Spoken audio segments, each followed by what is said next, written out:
So we're looking at the four loves. And I said to you at the outset of the course, or a few times, I was very, and have been sort of torn about the ordering of the material on the course, and decided at the outset to put the literary criticism at the front end of the course because it's the least accessible, the most difficult, I'd say, the most scholarly, obviously. You put the challenging things at the beginning of the course, and you find that people are more likely to read it. If I put it at the end, nobody would read it at all, I think.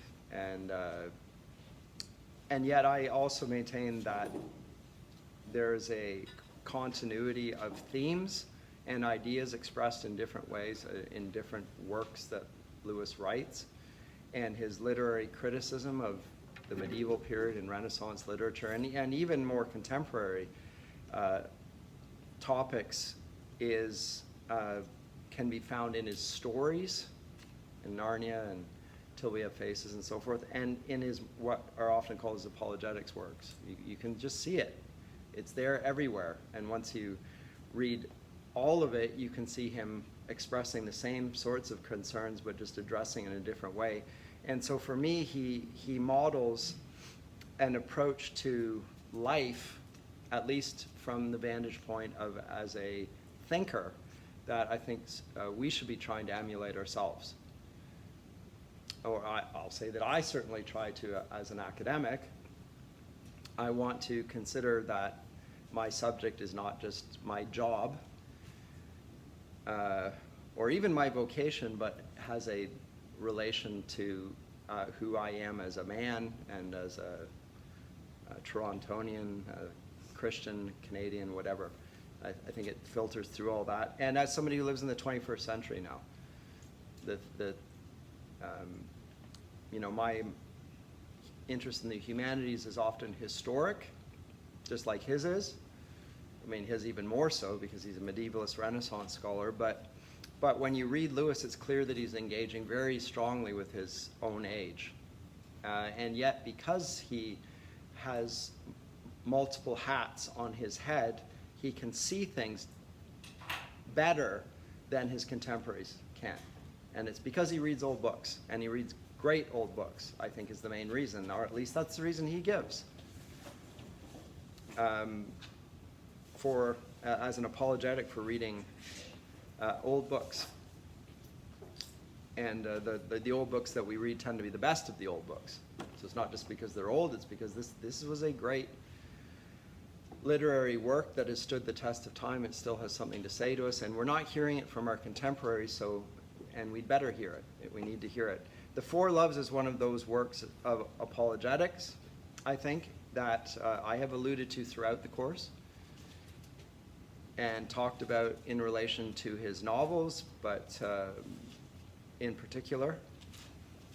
And it's this topic of love, which I think is one of the key notes of Lewis's whole literary and academic and apologetic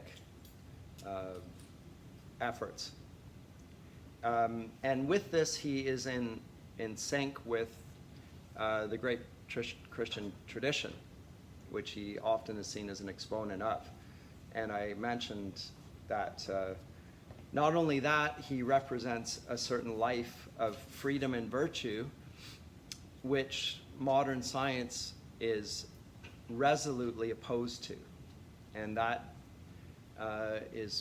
was sort of encapsulated in B.F. Skinner's work, in which he referred to Lewis as the foremost exponent of the life of freedom and virtue, and said that these things were things of the past that need to be moved on from if society is going to improve, if it's going to be scientific, and if it's going to be conditioned to get rid of the ailments of past and present.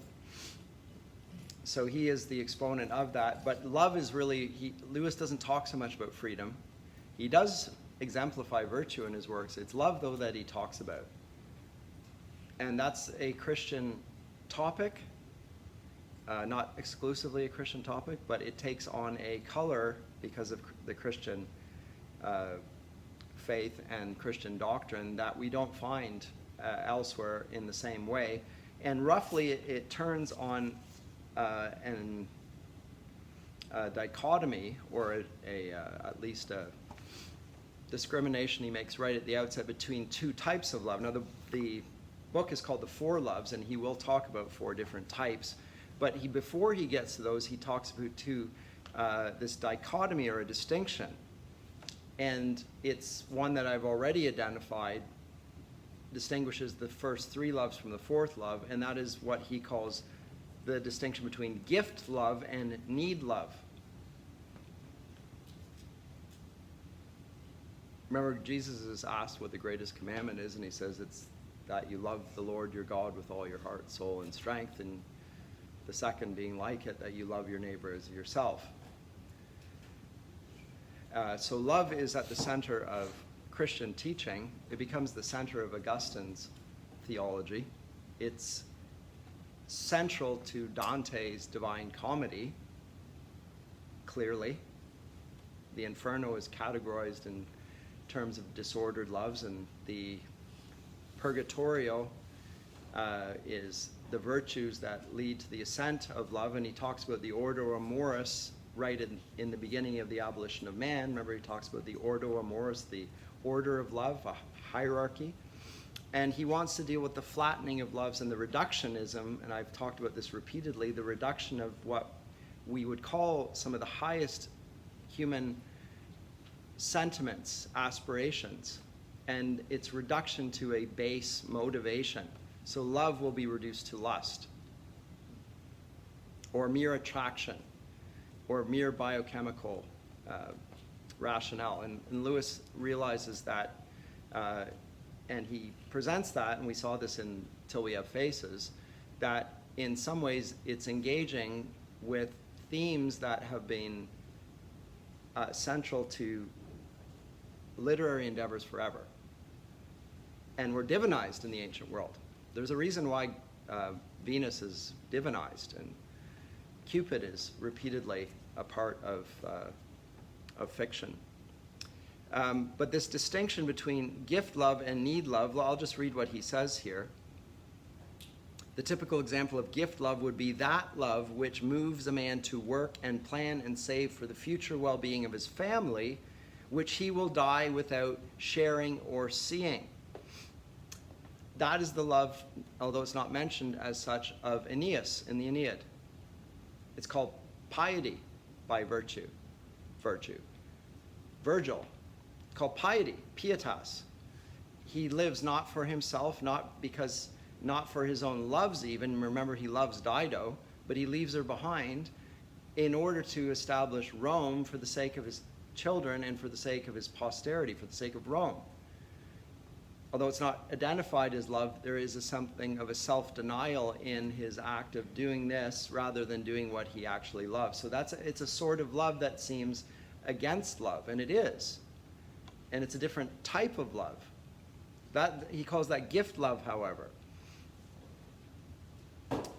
And the second, which is need love, that which sends a lonely or frightened child to its mother's arms. The child needs love. The child needs a hug. And these two things are not like each other at all, although they're given the term love. And that's what he wants to clarify, because if he can establish that there is a categorical distinction between gift love and need love, he immediately destroys the reductionism which he sees all around us, the tendency to flatten everything and reduce it to the lowest common denominator. And that's exactly what he sees throughout the 20th century in the ideologies of Marxism, where they reduce everything to money and economics, which we hear regularly here in our chapel, just Marxism, gussied up with Christian language. It's just Marxism. Nothing else than that, just materialist motivations. Or it's Freudian, psychological, sexual motivations, but lust. Or it can be Nietzsche's power motivation. Right? Nietzsche, the aim of all of life is power, the will to power. All of those things he hears all around him throughout the early 20th century. He dies in, 1963? Same day as Kennedy. And he is at pains to demonstrate that the one love is not like the other at all. And that is that the gift love is categorically distinct and will make the other loves, which are still loves, because he could say, this one's love and those are not loves. So need love is not love at all. Gift love is love. That's it. So Jesus, when he gives himself on the cross as an act of propitiation for others' sins, not his own, that is what love is. It defines all the other loves. And if they're not gift loves, then they're not loves at all. He could say that, right? Because there's the definition. God is love. It says right there, first line, God is love, says St. John. But he's not satisfied with that because he knows that there is an aspect of love which is needy. And what he wants to do then is to demonstrate how even those need loves point to the higher forms of love. And what keeps them from getting there is simply sin, the disordering that comes from sin. And so although we tend to see things, particularly because we look at things in terms of developmental terms, from lowest to highest, because we're progressivists, right? We look at things as if we were at the pinnacle of human history and things build up to the way we look at it now. There's a tendency to see these loves as more foundational to the higher loves, and therefore we can't understand the highest loves without seeing them as an expression of the lowest loves. And Lewis is coming at it from the opposite end. He says it's the other way around. We can't even understand our basic desires or needs without first understanding the highest form of love. So that's what he's doing, and I'm just saying this as an overview of the general trajectory of this book, The Four Loves. He is going to go against the developmental hypothesis of things beginning in more basic forms, and the more advanced forms really being just an expression of the basic. Because the gift love is distinct from the others. So that's fundamental. So when I need to say that because when he goes through the four loves, you could think that what we're talking about as is one gives rise to the next, gives rise to the next, gives rise to the next. He doesn't say that, but if we're developmentalists, we will assume that. And I'll tell you, not that I did a lot of study in this, but in first year psychology, which I did, they looked at Abraham Maslow's hierarchy of human needs. You do that? Right. And so they talk about these things, about hierarchy of human needs, and then they get to the top of the pyramid, and what's at the top of the pyramid of Maslow's hierarchy of human needs? Do you remember? Isn't it self-actualization or some sort of, yeah. I swallowed my word, that was good. That was admirable restraint, I'll pat myself on the back. Yes, self-actualization. And that's what the psychologists will tell you. Well, of course they will. Because from a psychological vantage point, that is from a purely human, reductionist vantage point, self-actualization is the height of human understanding and human achievement. And you can do Dr. Peterson's course and learn to self-actualize yourself. You author yourself, the self-authoring tools and so forth. But it begs the question all along, and it's still begging the question, what is the self that you're actualizing? What is it? Is it your mind?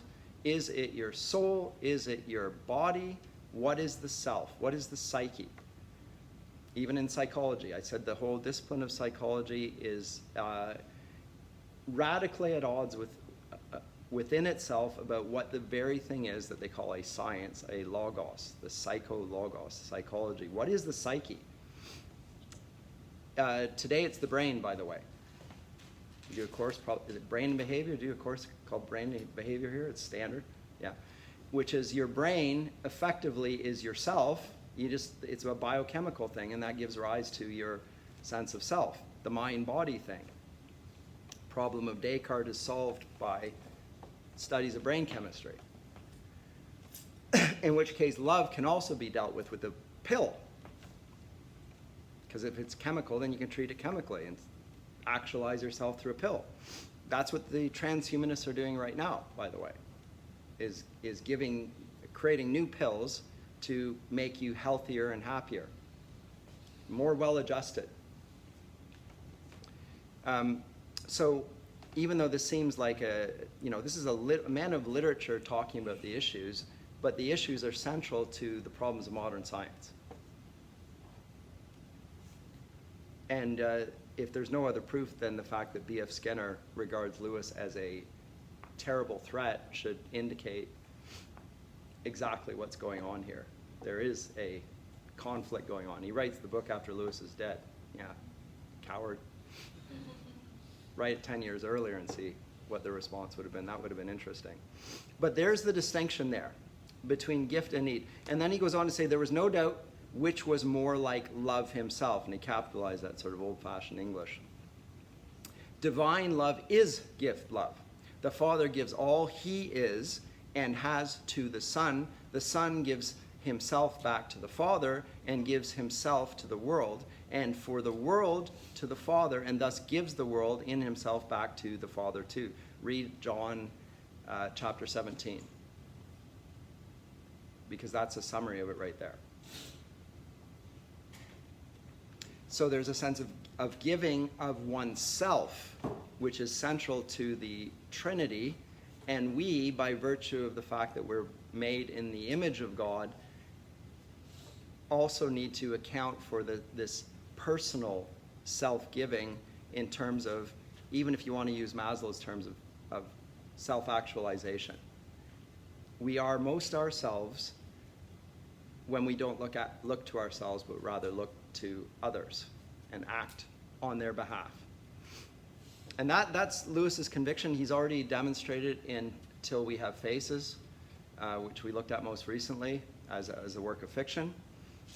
Remember when Orwell looks backwards and realizes that everything that she wrote, she was wrong about, her charge, and sees the benefit of suffering and how it has transformed her, and how actually she was being pursued by love all along, even though she was an ugly woman. She was not beautiful like her sister Psyche. She was, even her father had unkind words to say about her, and it struck her. It hurt her deeply. And that love was pursuing her. And she needed that as well, but she was thinking that she was selfless even while she was being selfish, and we, the reader, could see her selfishness. And she couldn't.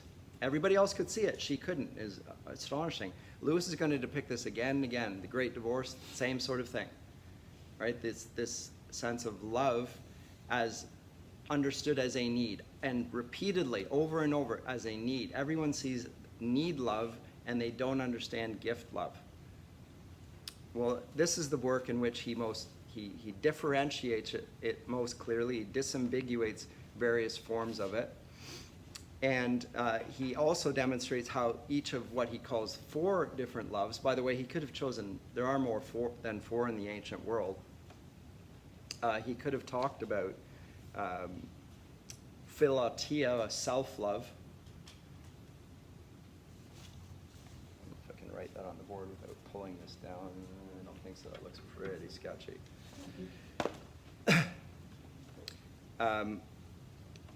There's also mania.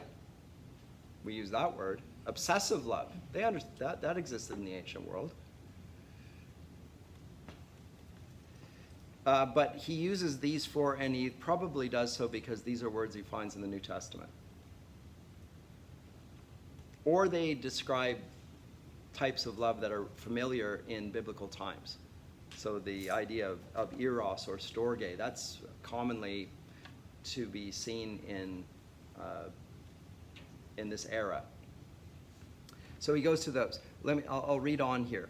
And he says, and what, on the other hand, can be less than anything we believe of God's life than need love? He lacks nothing. But our need love, as Plato saw, is the son of poverty. It is the accurate reflection in consciousness of our actual nature. We are born helpless. As soon as we are fully conscious, we discover loneliness. We need others physically, emotionally, intellectually. We need them if we are to know anything, even ourselves. This is different. This is what distinguishes an animal from a person, by the way. Think of how helpless a baby is, a human baby.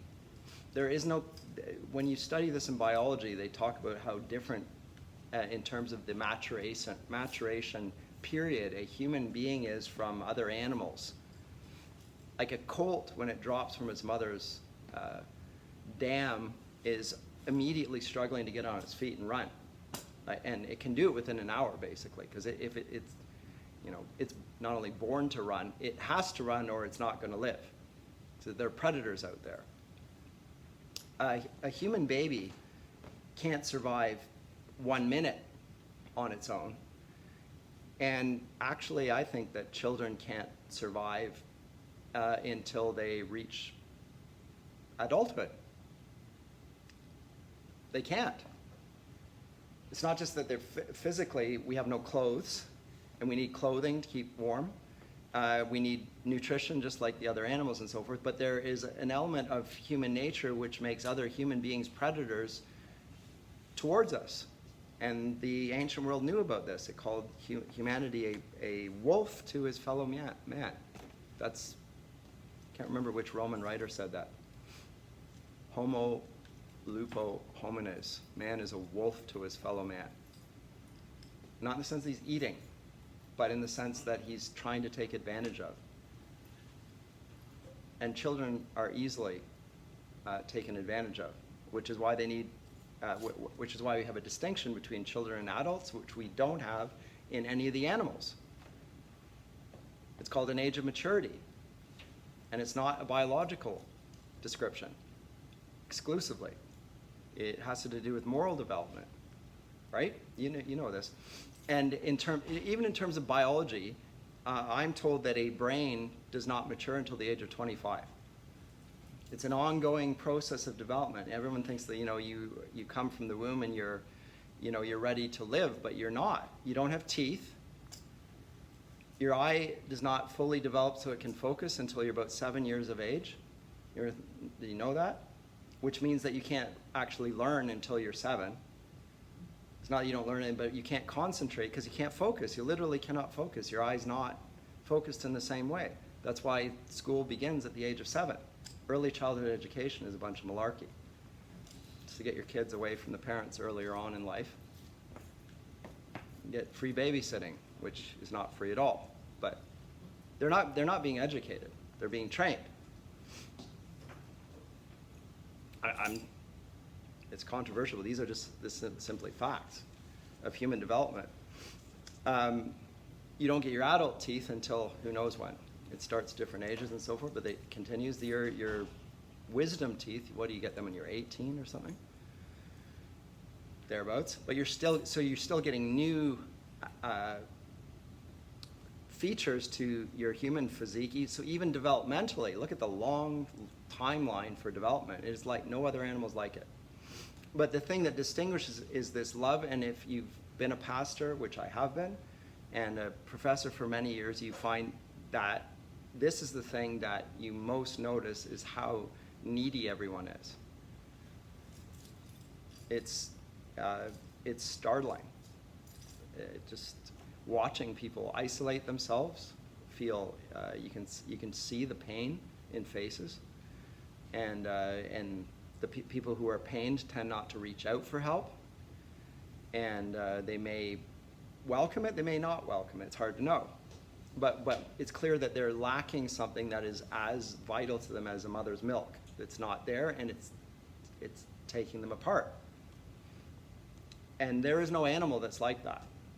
Animals can function on their own. They might need affection, like a dog or a cat. They are social animals, but they're not literally dying. Whereas if you put somebody in a prison in isolation, it's a form of torture. You put somebody on their own and allow them no interaction with somebody else, and they will die. You give them all the food you want.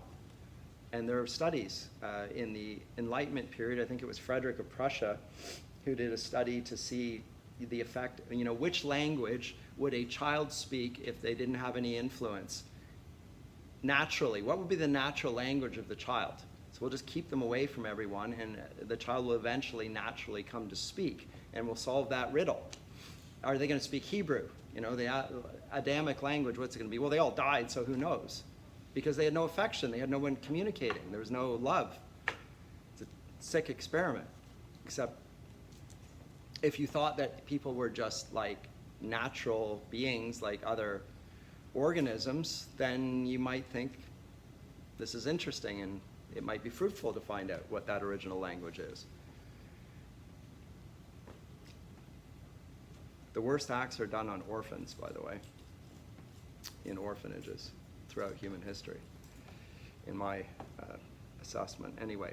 But he says, so it's not just that it's different, it's categorically different. What can be less like anything we believe of God's life than need love? Because he lacks nothing, and we need everything. We need it. And we're not going to not call it love, because it's so strong that it's as strong as any other motivation we can even imagine. He said, I was looking forward to writing some fairly easy panegyrics on the first sort of love and disparagements of the second, and much of what I was going to say still seems to me to be true. I still think that if all we mean by our love is a craving to be loved, we are in a very deplorable state. But I would not now say, and here he's distinguishing himself from George MacDonald, with my master MacDonald, that if we mean only this craving, we are mistaking for love something that is not love at all. That's what MacDonald would have said. Lewis doesn't agree with his master. Remember MacDonald, who led him through the Great Divorce? He's not going to say it's not love. That's what MacDonald said. That's not love. Gift love is the only form of love. The other one is a pretender. Don't call it love. Lewis says, no, it's not so. I cannot now deny the name love to need love. Every time I have tried to think the thing out along those lines, I've ended in puzzles and contradictions. The reality is more complicated. So then he gets into different types of love. But here's his summary statement. And by the way, the fact that we have need love and it so marks our humanity is the product of the fact that we're made by God and for God. And hence we are in need of love. And the love that we need is himself love. So that's why he can't deny that need love is actually love. Of course it's the primary experience of humanity. It's even so primary that the psychologists and Maslow and so forth say something that seems so eminently sensible, as we require basic material sustenance, etc., to be satisfied before we move on to the other things, because it's correct. Right? Those are genuine needs, and they need to be satisfied. If you don't have food and comfort and shelter and safety, my goodness, the Prime Minister couldn't have locked down our country for 2 years if we didn't think that safety was important. Right? It's obvious to everyone. Yes, safety is important.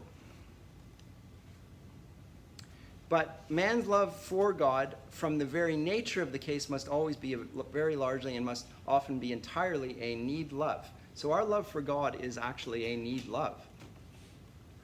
We need God. So Augustine says, Lord, you've created us for yourself, and our hearts are restless until they find their rest in you. Right? He says that in his Confessions. So there's a hole within the heart, for lack of a better word, which can only be filled by God.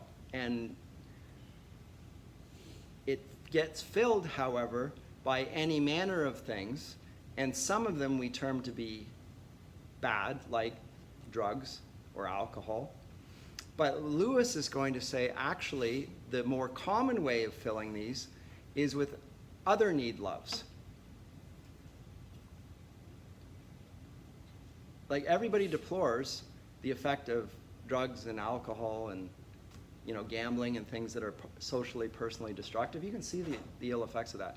Lewis's genius to me in this work is by showing how even the lower loves we misconstrue as the things that are going to fill the God-shaped blank that only self-giving love will fill. And so he demonstrated that in The Great Divorce already by showing a mother's excessive love for her child. And he's going to illustrate it here in various forms as well.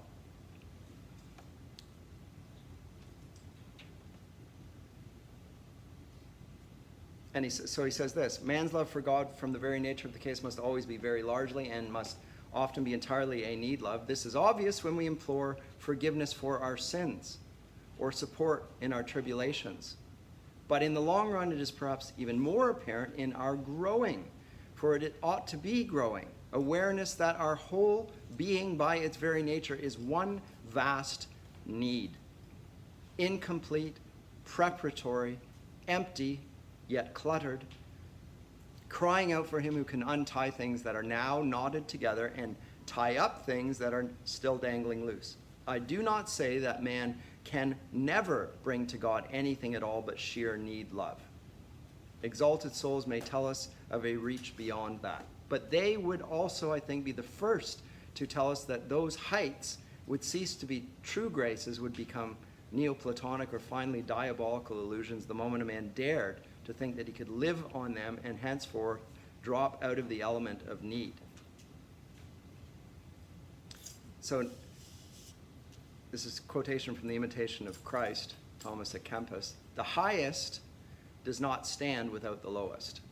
So there he is reinforcing what I said and spoke against at the beginning, but only because Thomas à Kempis understands that there is a hierarchy, whereas our contemporaries flatten them out and says there is the hierarchy is an illusion. Everything has a developmental source, a more foundational and a lower source.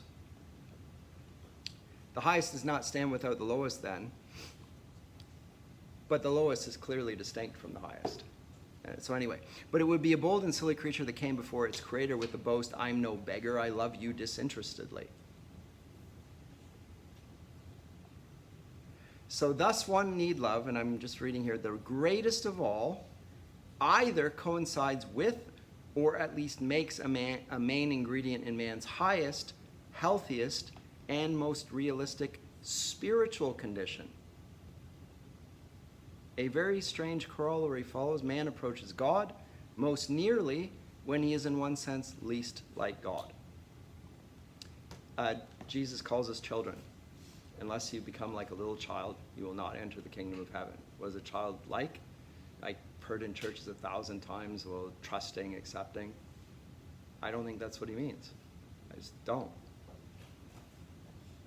I think it's this. I think it's needy.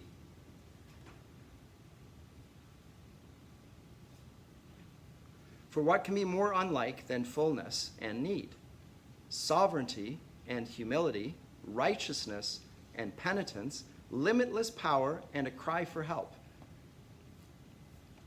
So what does it mean to be like a child? It means to be needy, humble, penitent, and crying. That's what children do. It's not what we expect of adults, by the way. Adults are not supposed to behave that way. However, in relation to God, God calls us his children.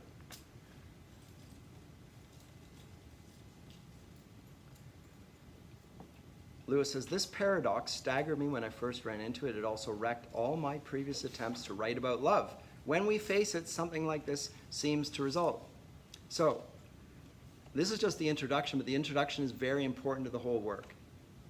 It is obviously a preamble, but it's not an unimportant preamble. We must distinguish two things which might both possibly be called nearness to God. One is likeness to God. So when I talked about the Imago Dei, so what does it mean to be like God? We're told to be like God, right? Be holy, even as I, the Lord your God, am holy. Imitate me, says Paul, who is imitating Jesus. So to be like God is to impress some sort of likeness to himself, I suppose, in all that he has made. Space and time mirror his greatness, all life, all fecundity, animal life, his activity. The discarded image is that picture, by the way. That's what he's described. So God-likeness in every area that we can possibly imagine. We see something of God in all that.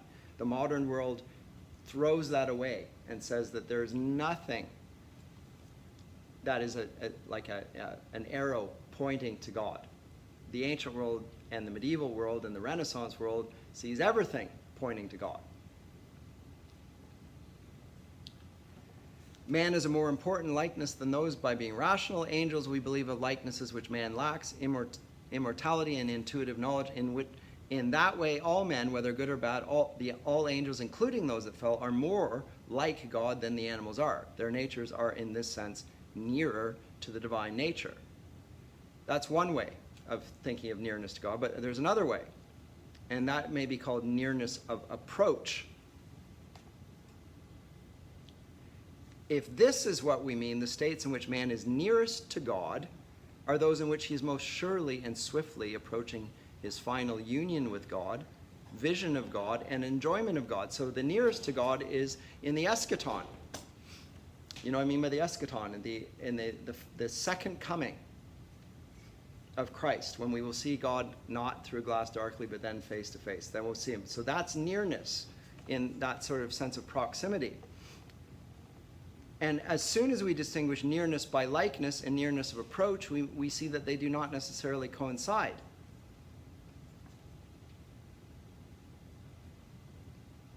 And then he gives an analogy.